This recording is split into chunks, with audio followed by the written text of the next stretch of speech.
Buenas tardes, ¿qué tal? ¿Cómo va pues eso por ahí? Buenas, Ismael, todo muy bien.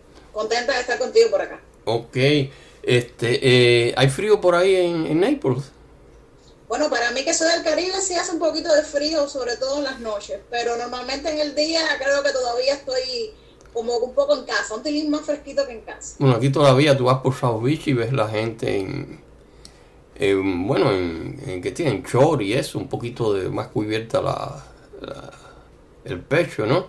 Pero imagínate, cuando tú ves esas pobres gente de Nueva York, en España, en París y todo eso, lleno de abrigos que apenas pueden caminar por lo que pesa, eso es horrible, muchachos. Entonces, eso me hace de que me alegro estar por aquí en Miami y no por allá, ¿entiendes? Porque por eso fue que me fui de todos esos lugares fríos.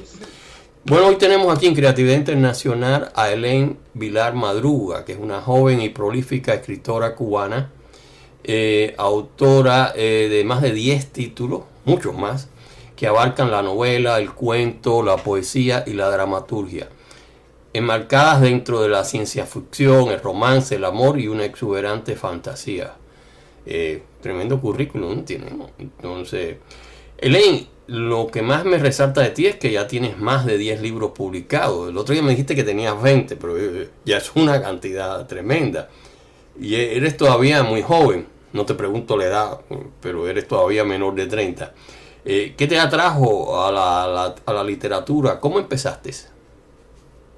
Fíjate, Ismael, a ver, tengo 22 libros publicados, tengo 27 años, no tengo ningún tipo de problema con ninguna de las cifras, porque creo que todavía uno está en esa edad de la inocencia en que las edades no importan, ni tampoco el tamaño de los libros, sino el deseo que uno tiene de hacer cosas.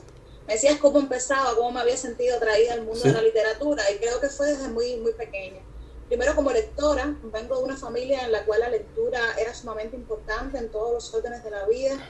Mi mamá, mis abuelos, mi tía eran grandes consumidores de lectura y ese amor fue, bueno, por supuesto, ya más que por osmosis estaba dentro de mis venas. Y bueno, desde niña a los 7 años dije que quería ser escritora. Claro, en ese momento como una forma de juego. Yo digo que ese juego de los oficios donde uno decía que quería ser enfermera, médico, maestra, yo decía que quería ser escritora y he tratado de ser lo más fiel posible a esa idea de ese juego, que luego se convirtió en un asunto muy serio. Con mis 16 años ya la decisión era una decisión de vida, aunque ya, bueno, había pasado por otros estudios como la música, a la cual me gradué de guitarra clásica. Pero bueno, al final la literatura ha sido como la constante, como el leitmotiv de mi vida creativa, puede decirse de alguna manera. Y bueno, ya tuvo una concreción, vamos a decir, profesional, aunque a mí yo realmente trato de evitar las etiquetas porque no me placen mucho.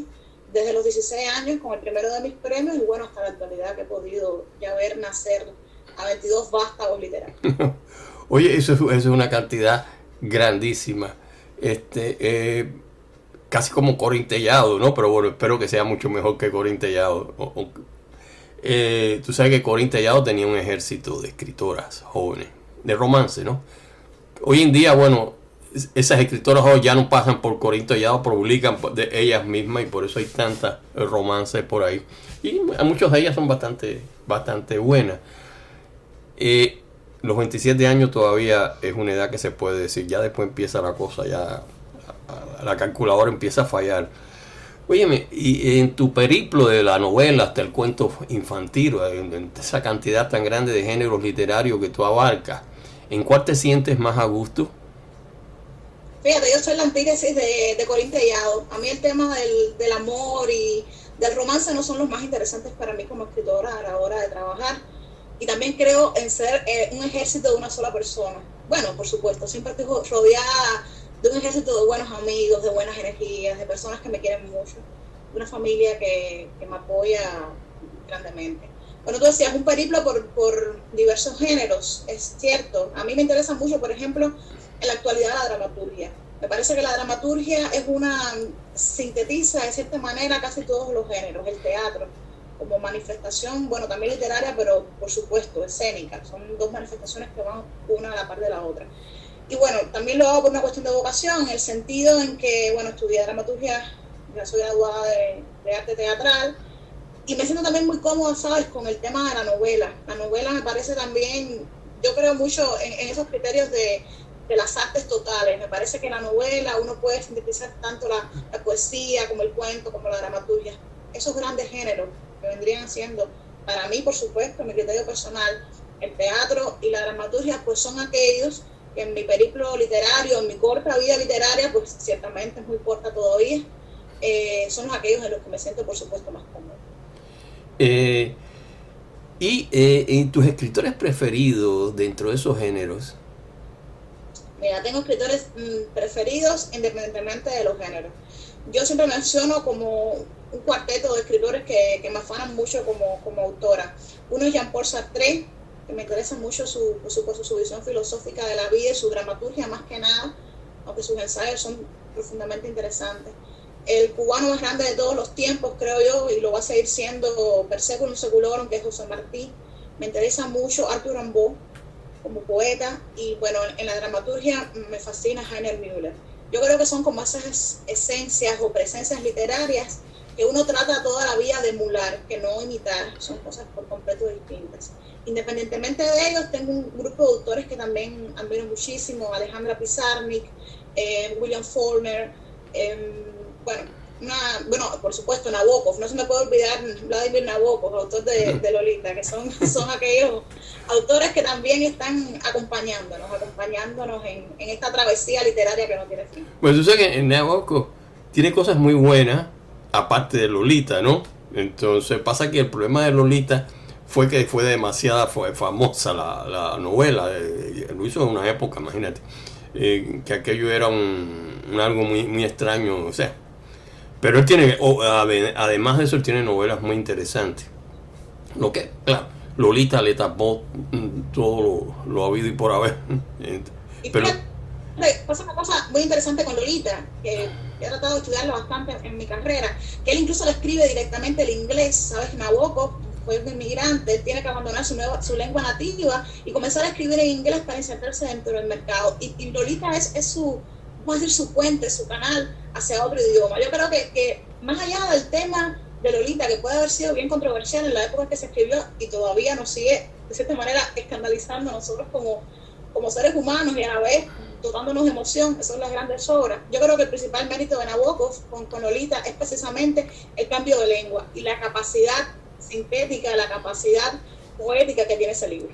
Sí, y eso es bastante difícil, porque cuando tú saltas, yo llevo aquí, ya te dije, voy a hacer 37 años que nací yo aquí en este país, y a pesar de ser mi lengua casi nativa, no puedo escribir en inglés como puedo escribir en español, ¿no? Y ese es Nabokov, bueno, no le quedaba más remedio, porque el ruso en aquella época, a pesar de todo lo que es la literatura rusa, lo que le interesaba era sobrevivir aquí en este país, ¿no? Entonces yo creo que la necesidad a veces hace milagros, ¿no? Pero sí, bueno, Lolita fue una de las cosas que yo leí cuando era muy joven también, porque allá cuando tenía 18, 19 años, el grupo de escritores que más o menos empezaban en Cuba en ese momento, bueno, Lolita era como una referencia, ¿no? de todo. Y bueno, ya tú me has hablado más o menos de cuáles han sido tus lecturas preferidas y cuáles piensas que te hayan influenciado más específicamente en tu literatura. Mira, me decías lecturas que me han influenciado. Sí, exacto. Mira, me influencia mucho el teatro. Ya hablamos de la síntesis, o yo te comentaba de la síntesis que yo creo ver de las artes dentro del teatro. Me interesa ver esa metamorfosis del texto escrito convertirse en carne viva dentro de una escena. Me interesa, ya te digo, como proceso, por supuesto, cómo un actor puede encarnar un personaje tuyo y otro distinto en una determinada época, tomarlo de nuevo y que sean profundamente diferentes, e incluso yo creo que el matiz de la obra puede cambiar. Me interesa mucho la ciencia ficción y la fantasía. Me interesa más allá de que sea un género que haya sido calificado, desgraciadamente, por ojos críticos no avisores, ni creo que lectores de la ciencia ficción y la fantasía como género escapista. Yo creo que esas nociones ya hace mucho tiempo que el género se está desprendiendo. Me interesa mucho ir hacia una tradición antropológica dentro de mis obras del fantástico y la fantasía. Me faltaría por mencionarte la poesía. Para mí la poesía es un camino de resistencia. La poesía es, bueno, ya sabemos que hay una crisis universal con respecto a la poesía, que se dice que no se vende, que las personas no la leen. Y yo creo que la poesía va a ser, pues, y será, si todo funciona por el camino que debe ser como especie humana, uno de los grandes géneros de lo que somos nosotros como seres humanos, valga la redundancia. Poesía existe no solo en las manifestaciones artísticas que dependen de la lengua, sino también en la música, sino también hay hasta poesía en la arquitectura, en los hechos diarios que nos pasan por delante. Yo creo que es el macrogénero que puede condensar toda la humanidad dentro de él, y hay de nosotros si lo perdemos o lo dejamos perder gracias a algunas concepciones comerciales que no creo que sean las que deben primar en un camino artístico. Por eso la poesía te decía que es para mí un camino de la resistencia. Como autora, por supuesto, y parte de un proceso, vamos a decir, literario de un país y de un continente, más que eso, de una humanidad que se está gestando ahora. Chicos, mira, no me interesa mucho el tema de que la poesía pueda o no venderse. Creo que simplemente basta con que algunos poetas estemos trabajándola, pensando en ella y teorizando sobre ella en plataformas y escenarios importantes de todo el mundo para que la poesía se salve a la larga. Bueno, ha habido el problema de que en los últimos años ha habido una proliferación muy grande de poesía, y no todos los que se dicen poetas son poetas, ¿no? Si tú recorres los medios sociales y recorres todos, esa poesía ya es un poco más dudosa. Pero ¿cuáles son tus poetas preferidos? Fíjate, decías que la poesía es dudosa, sí. Esto es un proceso que no es solo de nosotros, o sea, no de esta época que nos ha tocado vivir. Ha habido malos y buenos poetas a lo largo de toda la historia de la humanidad. Solo los buenos pasan y los demás escogerán. Yo creo que es un proceso natural que uno tiene que dejar, que el tiempo y la historia de la literatura se encarguen de depurar lo que es bueno y lo que es malo. Nosotros como seres humanos no lo sabremos. Me decías de poetas, te mencionaba ya Arthur Rimbaud, te mencionaba José Martí, te mencionaba Alejandra Pizarnik. Me interesan poetas norteamericanos como Walt Whitman. Me interesa, mira, esta no es una poeta, pero para mí lo es de alguna manera. Es una dramaturga, pero escribe con una dramaturgia muy cercana a la poesía, que es ejemplo de Dea Loge y Sarah Kane. Y creo que también he incursionado en la poesía, si la memoria no me falla. Ya te mencionaba algunos nombres que te decía anteriormente de poetas que me han influenciado, aunque yo creo mucho en la lectura entre líneas. Creo que uno tiene que revisitar a poetas. Por ejemplo, para mí poetas cubanos como Dulce María Loinás o como Lezama Lima son poetas que se han leído muy en la superficialidad, y que uno como lector especializado, porque al final que somos los escritores, sino lectores especializados de un género, debemos ir y revisitar una y otra vez. Bueno, esas esencias, ¿no? Lezama era su estilo, que era muy gótico, pero Lezama tiene grandes poemas, y claro, el problema es que no se entienden directamente. Yo recuerdo que, tú no lo recuerdas probablemente, cuando murió Lezama estaba ya tan gordo que hubo que sacarlo por la ventana de donde vivía, allá en esa casa donde estuvo toda la vida. Pero para mí uno de los poemas de Lezama tiene grandes poemas, ¿no? Es Una oscura pradera me convida, es un poema, es decir, entonces es un poema que el que lo lee por arriba no se da cuenta de que, pero tú lo entras dentro de él y te das cuenta de lo que es una oscura pradera me convida. Y entonces es un poema magnífico, pero él tenía muchos grandes poemas, y eso el Paradiso es parte de todo eso. Lo que, como todo ese tipo de cosas, como con Nabokov, lo que saltó fue Lolita, y en Paradiso lo que se saltó fue el capítulo 7.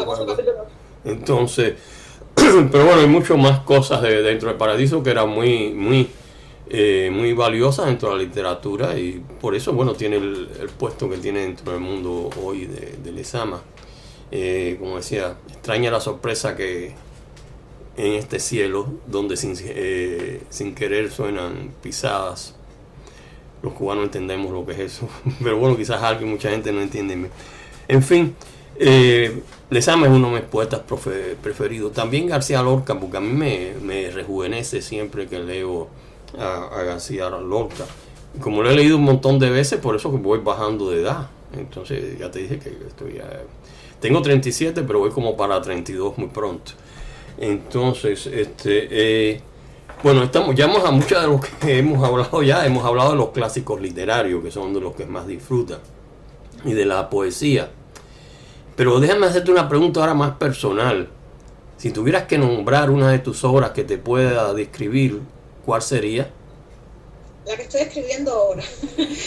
Pero fíjate, no es porque sea esta obra la que creo que valga la pena describir, sino simplemente porque es esa en la cual me encuentro ahora como obrera, como hormiguita obrera, trabajando, puliendo, intentando hacerlo mejor. Creo que ese es al final la labor del escritor, creo que es ser traductor de un pensamiento preexistente. Entonces, en esa labor de traductora estoy haciendo lo mejor posible. ¿Y cuál es el tema? ¿Cuál es el tema en que estás de esa novela?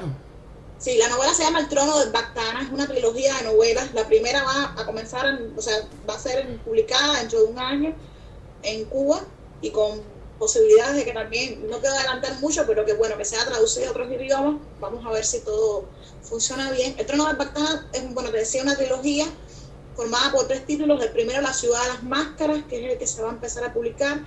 El segundo, La flor transparente, y el tercero se llama La águila visera. Te voy a hablar del primero porque es el que estoy trabajando ahora. Es una obra que bebe muy ligeramente del Fantasma de la Ópera, de la obra de Gastón Leroux, que como bien se sabe es una novela menor. Yo tenía la intención quería escribir algo que tuviera que ver con el Fantasma de la Ópera en clave de ciencia ficción y fantasía. Y hay un momento en la obra de Gastón Leroux que se cuenta el pasado de Eric, el personaje que es el fantasma, que dice que había sido torturador en los calabozos, en las piedras profundas del Bagdana. A mí el nombre me encantó, esa sonoridad de la palabra. Los escritores al final somos, de alguna manera, también cantores, cazadores de palabras. Y aquella palabra me fascinó y dije, tengo que escribir algo que tenga que tener ese título de alguna manera. Y bueno, se convirtió como una especie de obsesión. Estuve cocinando la idea casi 1 año y medio y al final no tiene nada que ver con el Fantasma de la Ópera, por supuesto, excepto esa breve reminiscencia que te estoy contando. Es la historia de 2 hermanos gemelos, los cuales están luchando por poseer el poder de un trono en una ciudad que tiene mucho que ver con la herencia del Renacimiento, específicamente en el 400 y el 500 del Renacimiento. Bueno, veo esa influencia, aunque por supuesto escrita en clave de esa ciencia ficción. Y cómo la idea del poder es contrapuesta con la idea de la familia y con la idea del deber filial y el honor filial. Entonces, por esas dinámicas de escritura va la novela, una novela que como trato de hacer siempre dentro de mi obra, bebe también de la poesía, bebe también de la dramaturgia, de la teatralidad, y que se está convirtiendo como una especie de obsesión maravillosa. Llevo escribiendo el primer título, me salió escrito en 2 años, en este llevo también 2 años, el segundo libro que estoy escribiendo ahora, 2 años y quizás un mes aproximadamente, y bueno, ya lo estoy terminando, así que en fechas muy próximas comenzaré a dar a luz el tercero de los títulos. Oye, suena muy interesante los títulos eso, ¿no? Aunque, es decir, suenan como muy frondosos. ¿Cuántas páginas calculas en esa novela? El primer título tiene 450 páginas, o sea, el primero de los libros. En la actualidad me faltan aproximadamente unas 100, así que voy a hacer un cálculo estimado. Tendrá unas 570 páginas, 580 páginas aproximadamente. Eso es una novela, ¿no? Sí, el tercero de los títulos no estoy muy clara porque como no he empezado ni siquiera a escribirlo, me va a ser un poco difícil imaginar cuál es el ritmo de trabajo y hasta dónde voy a llegar. Pero sí serán más de 300 páginas porque por lógica los anteriores lo tuvieron así y conociendo mi dinámica de trabajo, pues me imagino que entre las 300 y las 500 páginas aproximadamente. Sí, la familia está intranquila, tiene hambre. Entonces, oye, ¿tus libros son tan abundantes? Es decir, ¿son de tantas páginas? No todo. En este caso es una novela larga, una obra también de más tiempo de trabajo, vamos a decir, un proceso de trabajo más largo. no sé si sea más profundo, pero sí más largo, un proceso de investigación más serio también.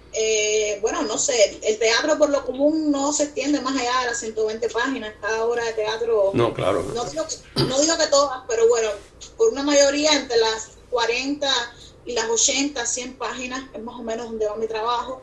Los cuentos, bueno, en dependencia de si son compilaciones de cuentos más largas, puede que lleguen a unas 300 páginas aproximadamente, pero por lo común, en los géneros que trabajo, con excepción de la novela, por supuesto, los libros son un poco más cortos, ¿no? En este caso ya es un proceso, bueno, digamos, de trabajo un poco más arduo.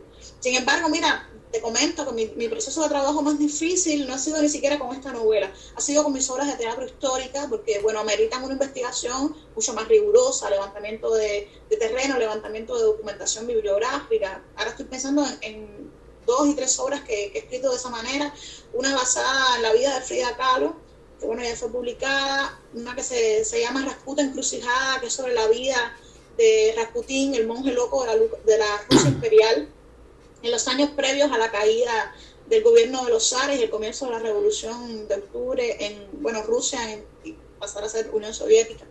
Y bueno, la tercera la estoy escribiendo ahora, que va a ser una obra sobre Marilyn Monroe.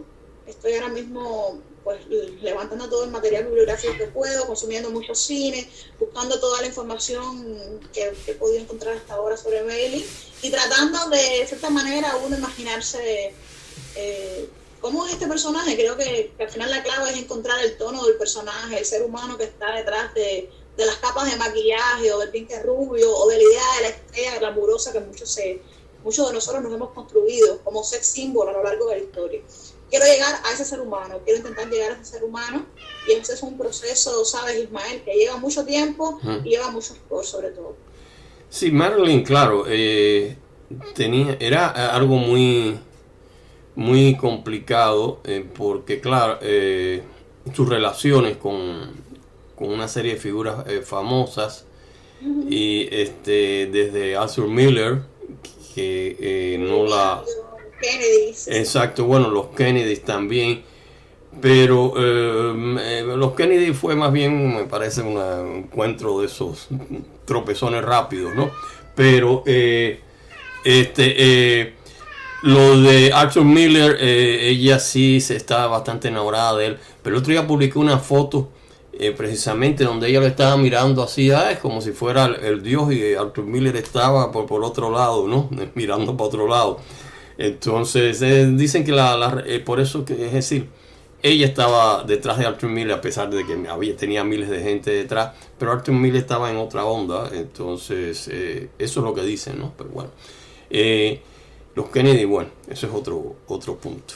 Entonces decía Marina Abramovich, una de mis artistas favoritas, en su documental La artista está presente, ella tenía como una especie de mantra, un momento en el documental que dice que un artista no debe enamorarse de otro artista. Y lo repetía una y otra vez, un artista no debe enamorarse de otro artista. ¿Sabes? Porque creo que de dos humanidades creativas, yo creo que el choque de esos trenes, que puede ser muy interesante para la historiografía o para los dramaturgos o para los escritores del futuro, el choque de esos trenes a veces es precisamente doloroso, ¿no? Sí, y bueno, por resultados que ya vimos como sucede con Marilyn en la historia con Arthur Miller. Sí, esa es una de las cosas que pasó, ¿no? Y claro, aunque se corren también muchas cosas sobre su muerte, yo realmente creo que realmente se suicidó porque, aunque era 35 años, una edad muy joven. Oye, en el otro día estaba viendo esta muchacha, la de Ten, ¿cómo se llama ella? La de 10. La foto estaba viendo que acaba de cumplir, creo, 60 años. Ahora, bueno, estaba todavía muy, muy presentable. Ahora se me ha olvidado el nombre de ella. La que salía chorreando en la película. ¿Tú no te acuerdas de la película? Bueno, No. la acaba de publicar el otro día. Hace que se cumplió algo. Lucía muy bien. Le llaman 10 porque tú sabes que aquí en Estados Unidos un 10 es la mujer máximo. Entonces tú calculas cuánto tiene esa. Bueno, tiene un 4, un 5, ¿tú comprendes? Entonces 10 era esa todavía se mantenía muy bien, pero el problema es cuando tú la ves a los 35 años, que es una edad joven todavía, había estado deteriorándose en parte por las drogas. Entonces Lucía, no te voy a decir se hallaba desmejorada, y puede ser eso una de las razones, porque ya indudablemente la belleza para ella era algo importante, ¿no? Entonces pudiera ser eso. Entonces, pero hay muchas cosas para penetrar ahí, ¿no? En fin, otra cosa que me fascina, porque tú tienes una serie de cosas muy, muy interesantes. Tus cuentos infantiles. ¿Cuándo te da a ti por escribir tus cuentos infantiles? Lo hice por consejo de mi mamá, honestamente. Yo he respetado siempre mucho a los escritores que escriben para niños, porque me parece una de las edades más delicadas del ser humano. Me parece que uno tiene como ciertas misiones que cumplir con esos niños, sin por eso edulcorarles la realidad, sin por eso mentirles acerca de lo que es la vida, pero uno tiene como una serie de misiones éticas con los niños para intentar que sean mejores seres humanos que nosotros en el futuro, ¿no? Tratar de que la especie vaya mejorando a través de nuestras experiencias. Y me resultaba muy difícil escribir para niños. Sin embargo, mi mamá toda la vida quería que yo escribiera para ellos y me aconsejaba una y otra vez, y bueno, finalmente me atreví y escribí un par de cuentos que al final se convirtieron como en 5 cuentos que conforman mi libro Dime Bruja que Destellas, que es mi primer libro para niños. Ya pues, a partir de ahí he estado coqueteando, fíjate, no me considero una escritora para niños y jóvenes, pero he estado coqueteando mucho con la idea.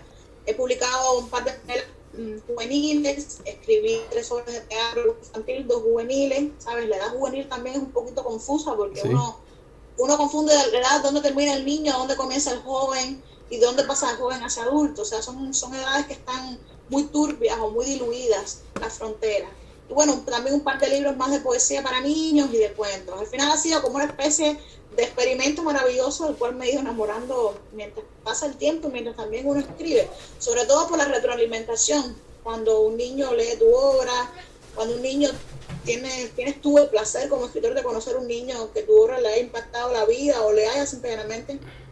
Sí. ¿Qué te iba a decir? Ahora encontré. Era Bob Derek. Ya te recuerdas. Te recordamos ahorita. Vale. De la que habíamos hablado, oye, porque hace poco, que ella, es decir, luce, es decir, a los 60 años luce muy bien. Porque te hablaba cómo esta mujer luce, a lo mejor, bueno, tiene su cirugía, debe de tener su cirugía, pero, bueno, en aquella época de que murió Marilyn también, entonces había cirugías y eso, y estaba ya a sus 35. No sé, no te voy a decir la foto de cuando está muerta. Bueno, la gente no luce su mejor forma cuando está muerta, ¿no? Pero se había deteriorado las últimas fotos. Yo tengo la última sección de fotos que le hizo el fotógrafo de ella. Las fotos en la playa de Berlín. Sí. Entonces, es posible que eso le haya ella entrado dentro de una depresión. Entonces, a pesar de toda su fama y todo eso, entonces hay mujeres que no cogen tan bien esto, la edad, ¿no? El Bob Derek que está todavía de lo mejor a sus 60 años, ¿no? Pero comprende, esa sería, yo pienso que sea eso, ¿no? Bueno, también están de que los Kennedy se le echaron a pico, ¿no? Pero entonces... Hay muchas teorías. Yo creo que al final lo que vale un poco es la especulación que nosotros querramos ver sobre su muerte. Fíjate, a mí el periodo de muerte de Marilyn no me interesa. Creo que se ha dicho mucho y mal sobre su fallecimiento. Me interesa más su etapa con Arthur Miller y Joe DiMaggio. O sea, al revés, Joe DiMaggio y Arthur Miller. Esa creo que es su etapa más interesante como ser humano. Bueno, en fin, todo este concepto de la maternidad frustrada, los abortos, la idea de poder concebir un hijo y no tenerlo. En fin, esas son ideas que... Sí, eso puede, claro, eso... El punto exacto, ¿no? Puede haber influido mucho también porque claro, 35 años estaba en el pico de su fama, se había deteriorado un poco en su belleza, pero bueno, no era tanto tampoco, es decir, es un terreno difícil de entrar, ¿no? Y muy interesante, ¿no? Tratar de dar una respuesta, ¿no? a eso, pero bueno, ha sido, estamos casi llegando al final. Entonces, hemos recorrido. Pasa que tú tienes mucho que recorrer. Ese es Oye, 22 libros, pues bueno. Y claro, desde tu dramaturgia a, a tus novelas, y, en fin, ya tus blockbusters, como le dicen aquí, que es las novelas grandes.